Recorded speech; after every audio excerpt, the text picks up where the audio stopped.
Hello guys, kamusta kayo? Sa video ito guys, sasagutin ko yung mga katanungan na nakapost doon sa una kong video guys. Kung naalala niyo pa guys yung una kong video nung naglalakad ako papasok sa school from my apartment to Sismedan. Doon sa video na yun na pinost ko dito sa aking YouTube channel, may mga nagtanong, may mga nagpost ng questions. Then itong dalawang question na ito ay sasagutin ko sa pamamagitan ng video ito. Guys, yung unang tanong ay papaano mag-apply as a teacher dito sa Indonesia? Siya nga pala guys, nandito ako sa Indonesia as an English teacher. Diyan sa atin sa Pilipinas, isa akong guro. Nagtuturo din ako ng English. And nagturo ako sa private school ng 6 years. Yung una kong school, diyan sa may Sacred Heart Academy. Shout out sa mga taga Sacred Heart Academy diyan sa may Santa Maria, Bulacan. Then after nun, nagturo ako sa mga online na ESL platform like Native Camp, like 5-1 Talk, Akadsok, nagturo din ako doon. Parang mga 2 years din ako nagturo doon. Then after nun, na-hire ako sa public school, sa DepEd. Then nagstay lang ako doon ng ng almost 6 months kasi nga nung na-hire ako sa DepEd, saka dumating yung offer sa akin dito sa Indonesia. Actually, matagal na ako nag-a-apply abroad. Then, luckily, in God's will, may dumating na offer sa pamamagitan ng isang tao. Ayun, hindi ko na siya babanggitin dito sa video ko. Pero maraming maraming salamat sa tao na yun na tumulong sa akin na makapagturo dito sa abroad. Ah, Ayun guys, so papaano ba mag-apply bilang isang guro dito sa Indonesia?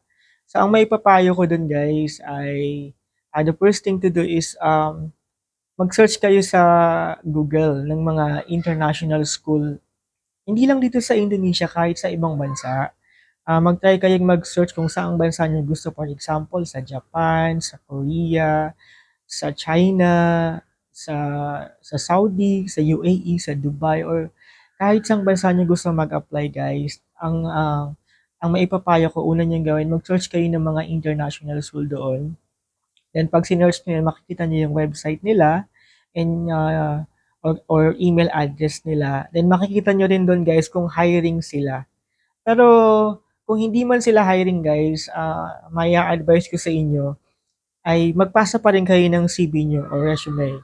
Kasi kung di man sila hiring at dumating yung time na hiring na sila, pwedeng nilang balikan yung ipinasa mong resume at kung ikaw ay qualified, na-hit mo yung kanilang minimum requirements, maaari ka nilang tawagan for interview.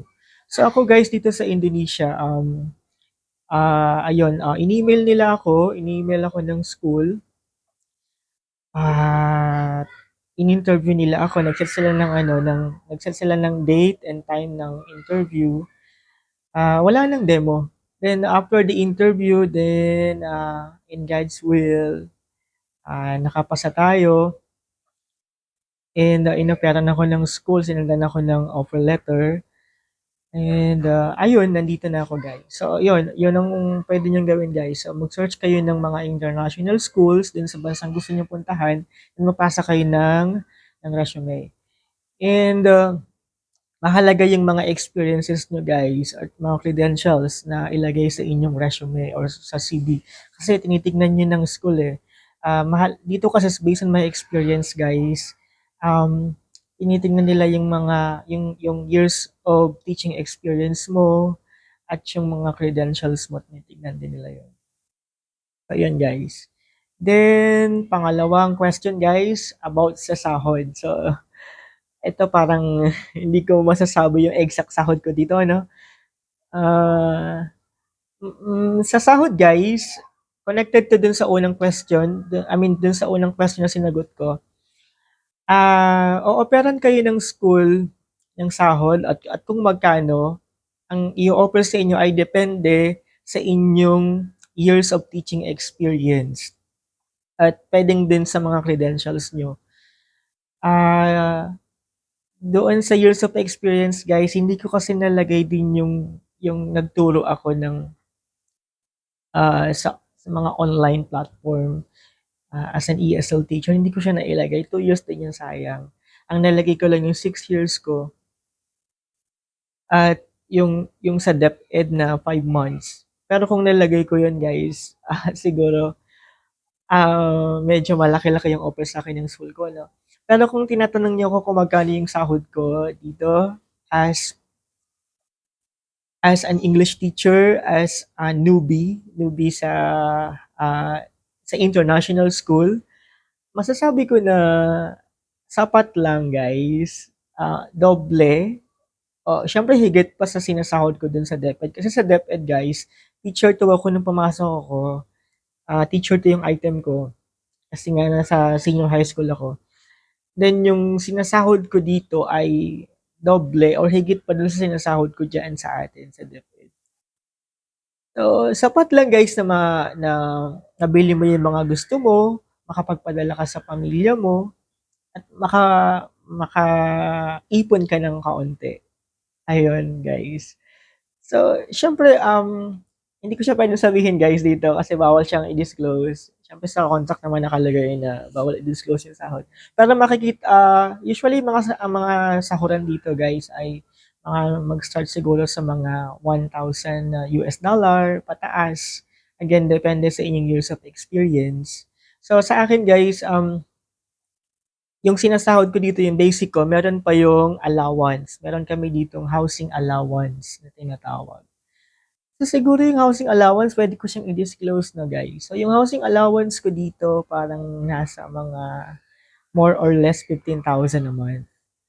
So, 15,000 a month siya guys. So, kagaya ko dito, meron akong 15,000 a month na natatanggap sa aking employer. Dito kasi doon sa employer ko, pwede kaming humanap I mean, kami yung hahanap ng bahay na gusto namin, bibigyan nila kami ng cash, ng allowance. Bahala kami kung magkano yung bahay na gusto namin kunin. So, sa case ko, kumuha ako ng bahay na nagkakahalaga siya sa pera natin guys, ay 3,700 a month. So, yun. So, yung housing allowance ko ay more or less 15,000 a month. So, meron pa ako din sobra. So, yung sobra doon, yun na yung aking transport allowance at meal allowance. So, kaya yung pinaka-salary ko, hindi ko na siya nagagalaw. Unless, magastos. Magastos tayo. Kasi minsan nalulungkot tayo. So, gusto nating gumala, mag-mall.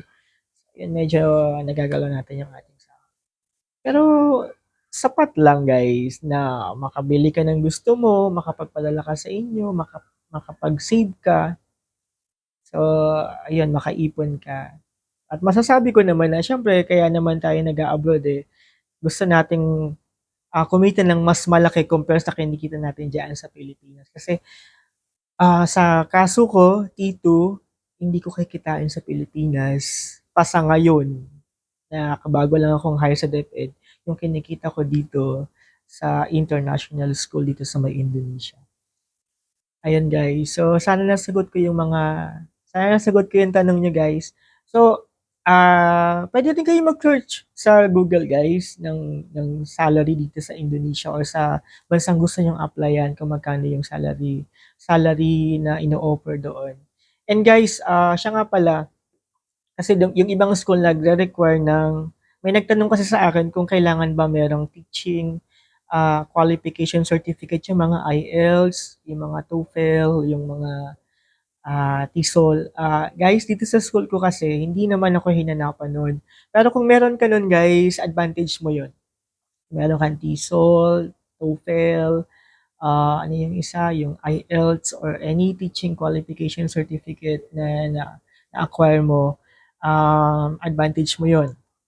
At paano naman kung hindi ka LPT guys, diyan sa Pinas. So dito sa school ko kasi, isa sa requirement, kailangan license or board passer diyan sa Pinas. So dito sa school ko, hinanap yun, tinanong yun, isa yun sa qualification kasi dito. Pero pag nandito ka na, hindi mo naman na magagamit yung lisensya mo. Pero isa siya sa qualification na kailangan na board passer ka.